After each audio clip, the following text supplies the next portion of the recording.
Halo, gue Dava. Welcome. Now you're watching the Dava channel. Enjoy.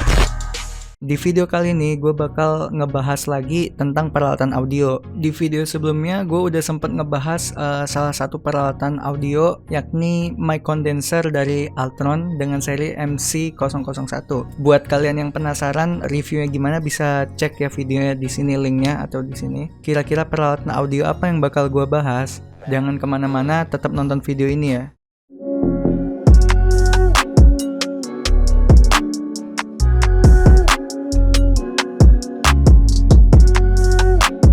Nah, jadi kali ini gue bakal ngebahas tentang sebuah audio interface atau sound card dari Focusrite dengan seri Solo Studio generasi ketiga. Oke, pertama itu gue ngejelasin dulu dikit nih tentang perusahaan Focusrite. Jadi perusahaan Focusrite itu merupakan perusahaan di bidang audio yang benar-benar fokus kepada menciptakan sebuah audio interface atau yang biasa kita kenal itu sebutannya dengan sound card. Gue yakin teman-teman yang nonton video ini tahu gitu bahwa Focusrite ini menjadi salah satu merek yang cukup dikenal halayak ramai.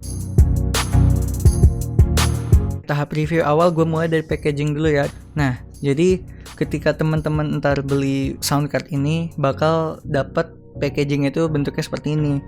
Didominasi warna putih dan gambar si audio interface atau sound cardnya itu sendiri. Dan paling di bungkusnya itu bakal ada barcode gitu, penjelasan tentang fitur-fitur mereka, apa kelebihannya gitu-gitu sih sebenarnya. Untuk isi di dalam packagingnya, kalian itu bakal dalamnya seperti ini. Ini ada kayak pack buat kabelnya, kabel penghubung dari sound card menuju laptopnya. Kemudian bungkus plastik buat ngebungkus si sound cardnya itu, sama ada ya standar ya guidebook sama kartu garansinya. Kalau menurut gua packagingnya masih oke lah ya, karena kardusnya cukup tebel kok. Paling kalau kalian misalnya pengen beli online, titip aja ke sellernya buat di bubble wrap gitu, biar lebih aman. Tahap selanjutnya kedua itu gue pengen nge-review dari looknya si sound card ini. Menurut gue pribadi looknya keren karena pertama bahannya itu kokoh, dia dari besi gitu deh pokoknya. Terus komponen-komponen knobnya itu nggak ribet gitu sih. Untuk looknya kalau menurut gue keren karena simple, elegan, dan pemilihan warnanya itu nggak norak. Terus selanjutnya kita ke fitur dari si sound card ini.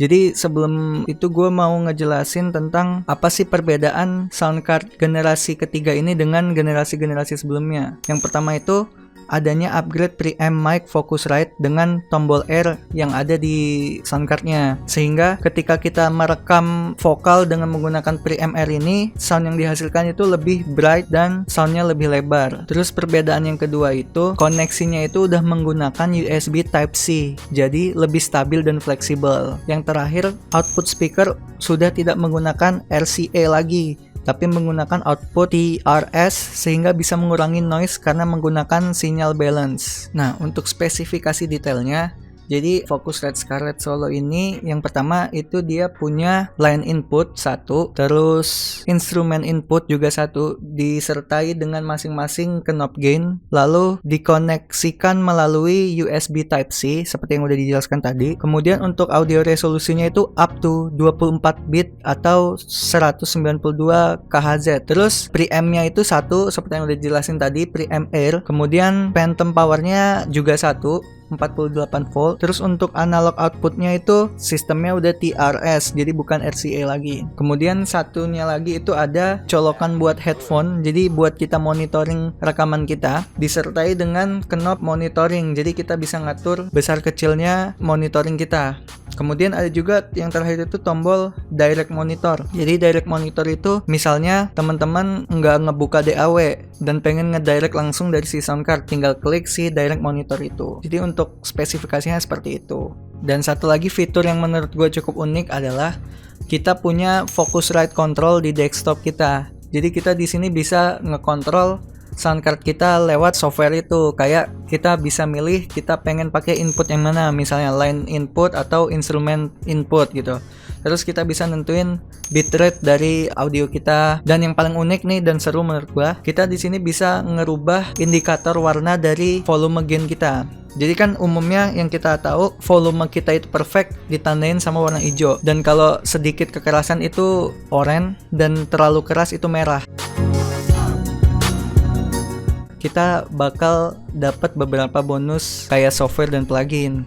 Di antaranya misalnya kayak kita bakal dapat Amplify Studio semacam DAW gitu, terus Ableton Live itu juga semacam DAW, dapat semacam Splice Sound, terus Pro Tools juga DAW itu Pro Tools, terus ada Positive Grid, terus ada Focusrite Drum Tracks, terus Red Plugin Suite, terus Softtube Time and Tone Bundle, dan yang terakhir itu ada XLN Audio. Jadi sebenarnya sepanjang video ini gue udah make si soundcard Focusrite Solo ini buat ngerekam video ini. Cuman kan dari tadi masih dilapisin sama background musiknya. Kali ini gue bakal matiin background musiknya, dan mohon maaf karena di luar lagi hujan, mungkin akan sedikit terdengar bunyi hujan. Mari kita coba aja ya. Gue matiin nih musiknya.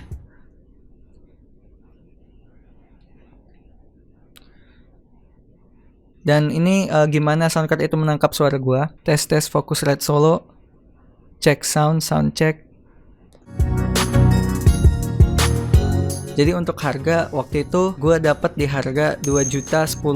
Setelah gue survei di beberapa toko, emang rata-rata toko ngebandrol harganya segitu. Beli di mananya? Gue itu beli di salah satu toko musik yang ada di Jakarta, dan tokonya itu ada di Tokopedia kok, namanya Destiny Sound. Ketika gue menggunakan Focusrite Solo ini, gue merasa hasil rekam yang dihasilkan dari soundcard ini oke banget gitu, bener-bener jernih, jelas, dan low noise gitu ya. Apalagi kalau direkam di posisi studio yang proper. Nah, jadi mungkin segitu aja review singkat menurut sudut pandang gue tentang soundcard atau audio interface Focusrite Solo ini. Dan terima kasih banyak untuk yang udah nonton video ini. Semoga video ini bisa ngasih gambaran ke kalian yang kebetulan lagi hunting audio interface nih buat kebutuhan audio kalian. Mungkin Focusrite ini bisa jadi salah satu opsi. Ya, gue pamit undur diri. Terima kasih.